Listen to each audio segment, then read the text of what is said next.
What's going on, guys? This is your guy, C Lemons, and for episode 2 of Military Hacks, because you guys know you like the military hacks.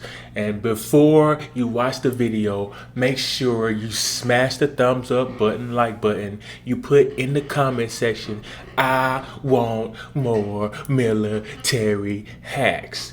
On episode 2 today, we're going to talk about the Chase Sapphire Reserve card. This is one of my favorite cards and is a must-have in your collection. And if you guys can stay tuned, I'm pretty sure you're going to like what you see today. And if you didn't know, I got 5 favorite rappers. Dylan, Dylan, Dylan, Dylan, and Dylan. Because I spit high fire. Boom.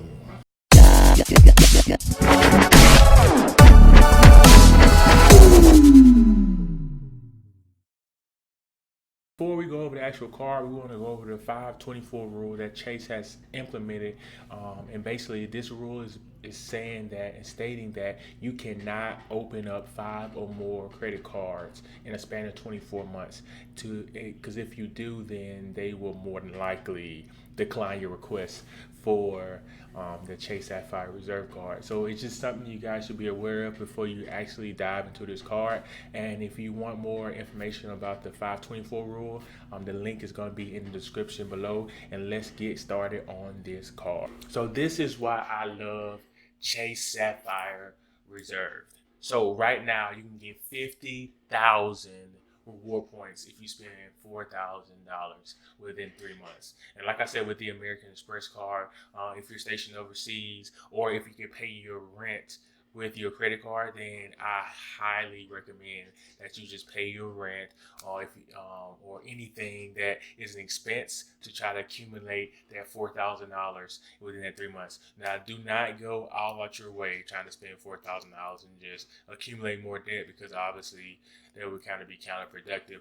But the thing is, whatever you buy with the 50,000 reward points, instead of it being $500, it's 50% more with the Chase Sapphire Reserve card. So when you actually purchase something in their actual rewards program, then instead of being $500, it'll be $750. So you kind of get what I'm saying. So it also, it's an annual fee of $450. So,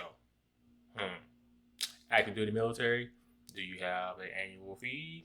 That will be a no. But this is something you want to consider. Once it hits January 13th, the annual fee will raise to $550. And I'm going to put a link in the description with the full details on what's going to transpire once the actual fee is increased. But it doesn't matter. If you actually do the military, you still won't have to pay the fee, basically. So it really don't matter. But the new changes that come January 13th.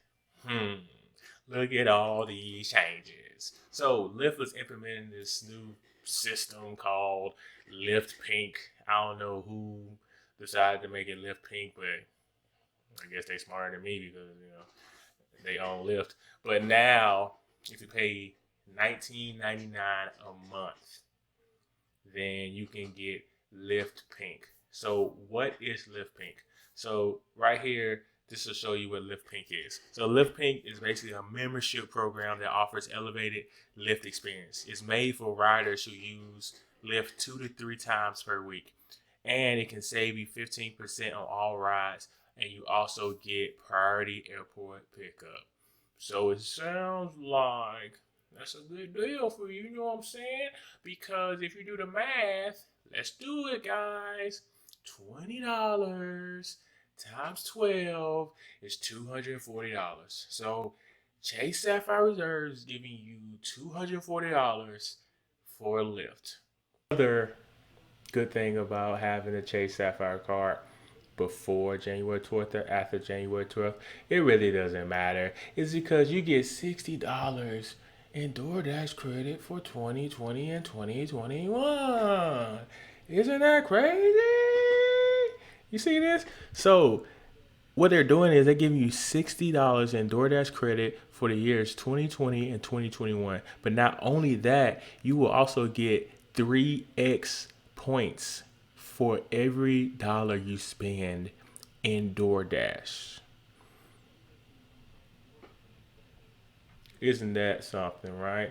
And when I forgot to tell y'all about that other thing you get, that Lyft Pink, anytime you use your Chase Sapphire card in Lyft Pink, you get 10x points. What are we doing here? Why would like why y'all didn't get that card like yesterday? Okay, right, like and just to help you guys out, like I am not affiliated with Chase Sapphire. I'm not affiliated with any of these cards. You know what I'm saying? So I'm just trying to help you guys out, right? So if you guys, when you get done watching this video, all you gotta do is like use your mouse to like scroll up and click on that link so you can apply for the card, just so you can get all these benefits. Because when I tell you that I use this card for everything. Anything travel, I use this card because it's like the best card. Why don't you guys understand that's the best card? All right, I'm done. Let me relax. It's so many other awards that I didn't know about, and I want to thank you guys for helping me find this out, because if I didn't make this video, I would have never known about these awards. Now I'm about to. You thought I used Chase Sapphire for everything before. Let me tell you these other rewards they have. If your trip is canceled or cut short by sickness, severe weather, etc., blah, blah, blah, you get up to $10,000 per person and $20,000 per trip for your expenses. Are you... Auto rental collision damage waiver. Look at this. So if you decline the rental company's collision insurance and charge it to your card, they reimburse you up to $75,000. $75,000. Like my trip ain't even 75,000. It ain't even $7,500. Lost luggage reimbursement. So if you or your immediate family check or carry on luggage is damaged or stolen, it's covered up to $3,000. You get trip delay reimbursement. If your travel is delayed greater than 6 hours or overnight, they will cover your hotel and your food up to $500. Like, I'm not saying you should do this, but like if you know that your trip is delayed and you paid it with your Chase Sapphire card and you know they gonna cover it, why don't you just splurge a little bit? You know, you can be like, hey, yo, baby, so you know what I'm saying? Since we got this extra money from Chase, you know what I'm saying? We ain't got to eat McDonald's, baby. You know what I'm saying? Matter of fact, go on Yelp, go on Google, and look up any restaurant with $4 because that's what we eat tonight.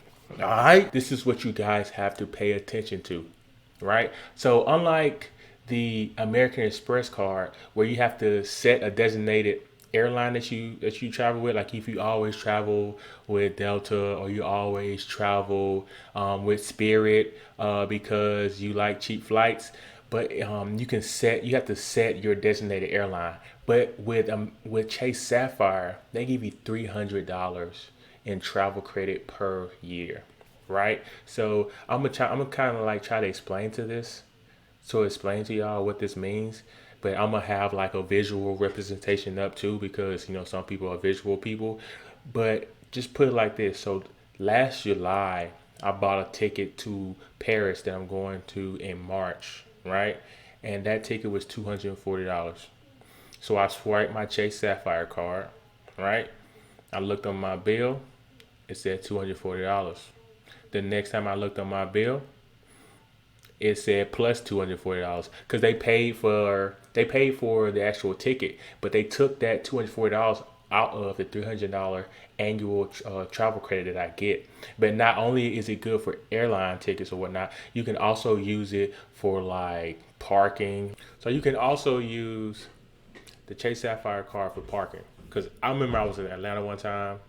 I was at Georgia Tech, and I couldn't find my other card, so I was like, dang, I want to use this credit card, but I use it anyway because I don't care.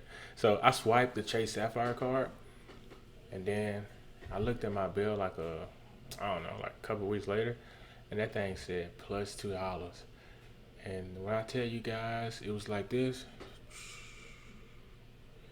I was like, this car is the real deal. So every time I go to the airport, I just swipe the Chase Sapphire card. Cause the thing is, the $300 auto renew on the anniversary date that you got the card. So every anniversary date, I just look to plan a trip. So you gotta think about it like this. My anniversary date was May, right? Last May. I booked the trip to Paris in July. So I'm not saying that you guys should. Correction. Whatever I just said, belay that. You guys should use it. You guys should look at this like this. If you get $300 a year for travel credit, you should book a trip every year because technically it's free. So you can't have, so it's 2020. You can't have no excuse for you not traveling. I don't have enough money to travel. Lies. You just got $300 to travel. I want to thank you guys for watching. If anybody has any inputs or any comments, please post them in the comment section. If you want me to discuss anything or if I missed anything, just let me know. And like I said before, make sure you hit that like button, subscribe, and get ready for some more military hacks.